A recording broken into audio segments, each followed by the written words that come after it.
Hello students, HC Verma book का capacitors का question number 21 हम यहाँ पर डिस्कस कर रहे हैं। क्या कहता है क्वेश्चन में, the particle P shown in figure has a mass of 10 milligram and a charge of minus 0.01 microcoulomb. Each plate has an area 100 centimeter square on one side. What potential difference V should be applied to the combination to hold the particle P in equilibrium. Okay बच्चों, तो ये कहता है, देखो यहाँ से battery का positive है तो ये पॉजिटिव हो जाएगा हमारे पास और ये प्लेट नेगेटिव हो जाएगी। सिमिलरली ये पॉजिटिव और ये प्लेट कैसी हो जाएगी, नेगेटिव हो जाएगी। ये कहता है कि इक्विलिब्रियम में हमारा जो चार्ज है वो होना चाहिए। तो इक्विलिब्रियम की कंडीशन क्या है हमारे पास कि जो QE है वो किसके इक्वल होना चाहिए, mg के इक्वल होना चाहिए। और QE क्योंकि यहाँ से पोटेंशियल अप्लाई कर रहे हैं तो QE क्या हो जाएगा, V/D के इक्वल। लेकिन हमें क्वेश्चन में D गिवन है नहीं, तो हमें इसको चेंज करना पड़ेगा। कैपेसिटर गिवन है तो हम देख सकते हैं कि एज जो कैपेसिटेंस होता है वो किसके इक्वल होता है, एप्सिलॉन नॉट A/D के इक्वल होता है। और D अगर यहाँ से निकाला जाए तो क्या हो जाएगा, एप्सिलॉन नॉट A/C। तो D की जगह मैं पुट कर सकता हूँ QV divided by epsilon naught A into C ऊपर चला जाएगा। हमें क्या चाहिए, पोटेंशियल चाहिए जो इस कैपेसिटर में, उसका डबल कर देंगे तो ये आएगा। तो पहले V निकाल लेते हैं, क्या होगा देखो, M into G epsilon naught A cross multiplication से इधर चला जाएगा एंड Q और C हमारे पास नीचे आ जाएगा। अब यहाँ पर वैल्यूज़ पुट कर लेते हैं। M कितना दे रखा है, 10 मिलीग्राम। तो 10 इंटू मिली की वैल्यू 10⁻⁻³ ग्राम को किलोग्राम में चेंज करेंगे तो -3। जी की वैल्यू मैं 10 ले लेता हूँ, थोड़ा सा डिफरेंस आ सकता है लेकिन कैलकुलेशन इजी हो जाएगी यहाँ से। एप्सिलॉन नॉट की वैल्यू 8.85 10⁻⁻12 इंटू एरिया की बात करें तो एरिया हमें दे रखा 100 सेंटीमीटर का स्क्वायर, यानी 100 सेंटीमीटर को चेंज करेंगे तो 10⁻⁻4 एंड डिवाइडेड बाई चार्ज कितना दे रखा है, 0.01 माइक्रो की वैल्यू 10⁻⁻6 पुट कर देंगे, चार्ज की वैल्यू है यहाँ से, इनटू कैपेसिटेंस कितना दे रखा है हमें 0.4 माइक्रो यानी 10⁻⁻6 हो जाएगा यहाँ से ना। आगे इसको हम सॉल्व कर सकते हैं तो V इज इक्वल टू, तो देखो 10⁻⁻6 -6 से -12 हमारा यहाँ से चला जाएगा। यहाँ और यहाँ की बात करूँ 0.04 है, सॉरी, तो 10⁻4 ऊपर जाएगा तो उस 4 से ये 4 हमारे पास चला जाएगा। ये वाला 4 बचेगा, इस 4 से कितनी बार जाएगा, 4.41 एंड उसके बाद 5 कुछ ऐसे करके जाएगा तो 4.4125 यहाँ से बचा। इनटू पावर्स का देख लेते हैं, एक 10 एंड दूसरा 10 एंड 4 10, और ये कितना है हमारे पास यहाँ से 10⁻⁻6 तो 10⁻⁻2 यहाँ से बचेगा। ये मेरे पास पोटेंशियल आ गया बच्चों केवल इस कैपेसिटर का। लेकिन हमसे टोटल अप्लाइंग वोल्टेज पूछा है ना, वोल्टेज पूछे टोटल, तो ये वोल्टेज आई मेरे पास केवल एक कैपेसिटर के लिए। तो टोटल अप्लाइंग वोल्टेज क्या हो जाएगी, V equal to 2 times of V। ठीक है, तो उसकी क्या हो जाएगी, वो डबल हो जाएगी। एंड ये कह रहे हैं ना, potential difference V should be applied to the combination. तो आधा इसको चला जाएगा, आधा इसको चला जाएगा, तो इसका मतलब इसका क्या होगा, डबल होगा, है ना। ये शायद मैंने यहाँ से थोड़ी सी मिस्टेक कर दी है, यहाँ से बच्चों ये काटने में थोड़ी सी मिस्टेक है। 4 से 2.21 एंड 25 ऐसे कटेगा, तो यहाँ पर हम यहाँ दोबारा देख लेते हैं इसको। यहाँ से ये 2.21 मैं ले लेता हूँ, 2.21 ओनली एंड 10⁻⁻2 2 टाइम्स हो गया तो कितना हो जाएगा, 4.41 10⁻⁻2 हो जाएगा। और इसको मैं 44.1 इंटू 10⁻⁻3 वोल्ट आंसर कह सकता हूँ। तो जो 10 हमने लिया है उसकी वजह से 44 आ रहा है, वैसे एक्चुअल में जो इसका आंसर बुक में गिवन है तो 43 मिली वोल्ट है। ठीक है, तो 10 की वजह से हमारा 44 आ रहा है। Thank you so much. Question number 22 हम यहाँ पर डिस्कस कर रहे हैं। Both the capacitors shown in figures are made of square plate of edge a. The separation between the plates of the capacitor are D1 and D2 as shown in figure. A potential difference V is applied between the points A and B. An electron is projected between the plates of the upper capacitor along the center line. With what minimum speed should the electron be projected so that it does not collide with any plate? Consider only the electric forces। कहता है कि ये जो distance है यहाँ से यहाँ तक वो ए हैं और ये सारी प्लेट हमारी स्क्वायर प्लेट है। ओके, तो ये देखो यहाँ से यहाँ तक कहता है कि सेंट्रल लाइन से इसको छोड़ा है, तो ये जो हमारे पास डिस्टेंस होगा ये d1/2 हो जाएगा। पहले दोनों कैपेसिटर्स हमारे सीरीज में लगे हुए हैं तो मैं उनका इक्विवेलेंट कैपेसिटेंस निकाल लेता हूँ। तो देखो C इक्वल टू क्या होगा, अगर मैं इक्विवेलेंट कैपेसिटेंस निकालूंगा तो दोनों कैपेसिटर की मल्टीप्लिकेशन, दोनों कैपेसिटर्स का सम, यानी एप्सिलॉन नॉट ए।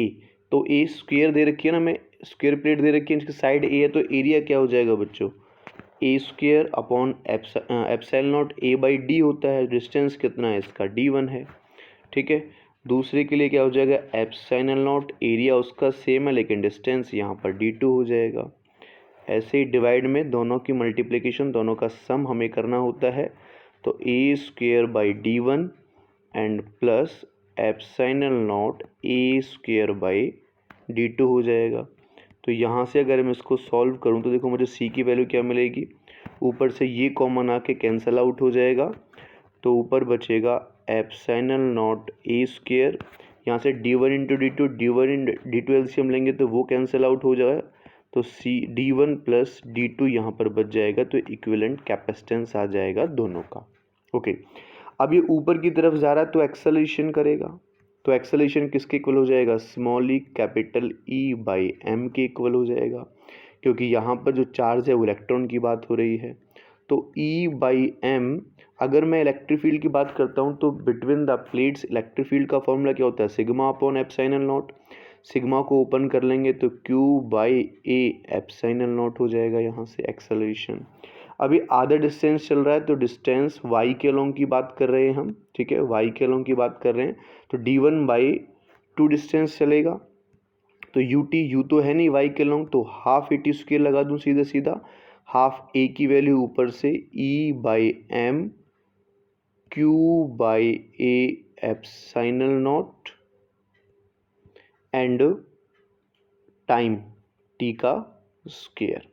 आगे देखो इस 2 से 2 कटेगा तो d1 किसके इक्वल हो जाएगा, यहाँ से e बाई एम। अच्छा, q चार्ज हमारे पास है नहीं लेकिन q किसके इक्वल होता है बच्चों, c इंटू वी के इक्वल होता है, तो c इंटू वी मैं यहाँ रख देता हूँ। ये एरिया प्लेट का हमें पता है ए स्क्वायर एप्सिलॉन नॉट, टाइम कितना है, यहाँ से यहाँ तक डिस्टेंस a है, और जो वेलोसिटी हमें निकालनी है वो मैं लेट कर लेता हूँ v, तो टाइम कितना लगेगा, डिस्टेंस अपॉन वेलोसिटी का क्या हो जाएगा बच्चों, स्क्वायर हो जाएगा।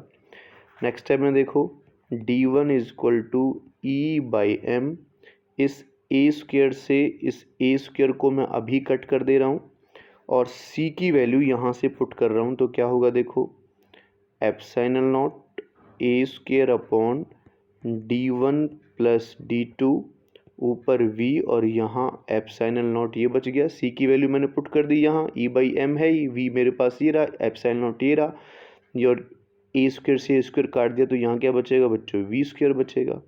तो अब देखो इससे ये भी कैंसिल आउट हो जाएगा, v स्क्वायर क्रॉस मल्टीप्लिकेशन से इधर आ जाएगा, d1 इसके नीचे चला जाएगा, तो क्या बचेगा v e ए स्क्वायर अपॉन m, d1 इधर आ गया तो d1 एंड d1 प्लस के d2 ये मेरे पास नीचे बच जाएगा।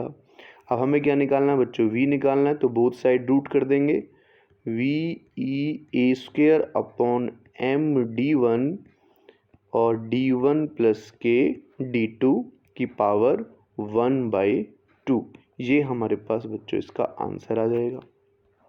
हेलो स्टूडेंट्स, तो क्वेश्चन नंबर 23 हम यहाँ पर डिस्कस कर रहे हैं। क्या कहता है क्वेश्चन में, The plates of a capacitor are 2 cm apart. An electron-proton pairs is released somewhere in the gap between the plates, and it is found that proton reach the negative plate at the same time as the electron reach the positive plate. At what distance from the negative plate was the pair released? देखो बच्चों, हम late कर लेते हैं कि ये हमारे पास दो प्लेट हो गई। ऊपर वाली प्लेट पॉजिटिव लेट कर लेते हैं और नीचे वाली प्लेट नेगेटिव लेट कर लेते हैं। तो यहाँ से हमने प्रोटॉन और इलेक्ट्रॉन दोनों को रिलीज़ किया है। एक सेकेंड, यहाँ से नहीं, यहाँ से हमने लेट कर लेते हैं, यहाँ से हमने प्रोटॉन और इलेक्ट्रॉन को रिलीज़ किया है। तो इलेक्ट्रॉन इधर जाएगा, प्रोटॉन इधर जाएगा। इन दोनों के बीच का जो डिस्टेंस दे रखा है वो दे रखा है हमें 2 सेंटीमीटर।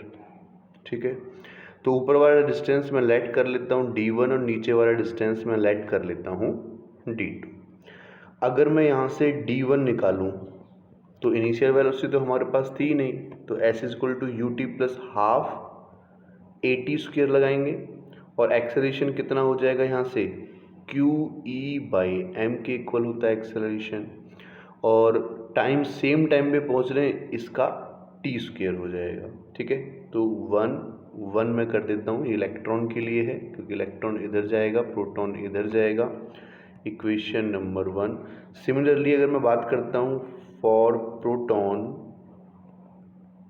ठीक है, ये हमारे पास फॉर इलेक्ट्रॉन था, तो वो d2 किसके इक्वल हो जाएगा 1/2 Q2E/m2, और टाइम सेम है तो t का स्क्वायर।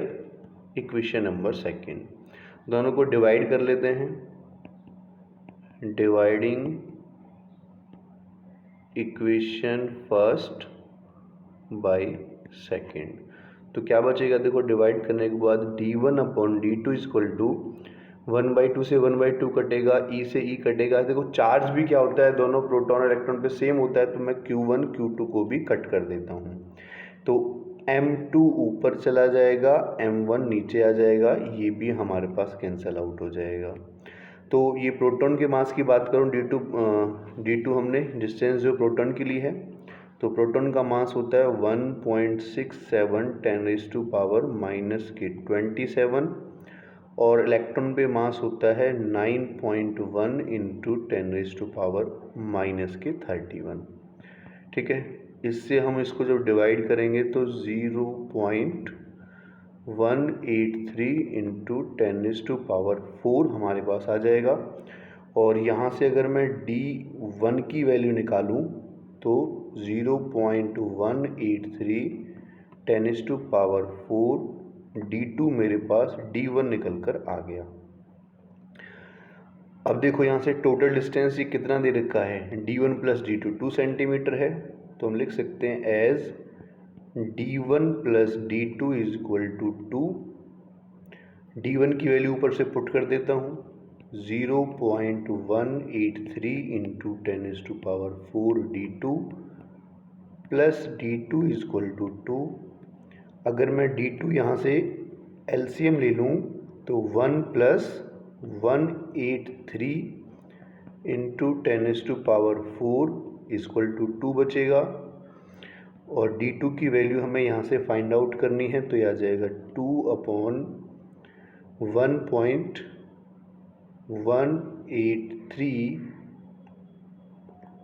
× 10⁻⁴। तो d2 की वैल्यू यहाँ से सॉल्व करने के बाद हमें मिल जाएगी 1.09 × 10⁻³ सेंटीमीटर।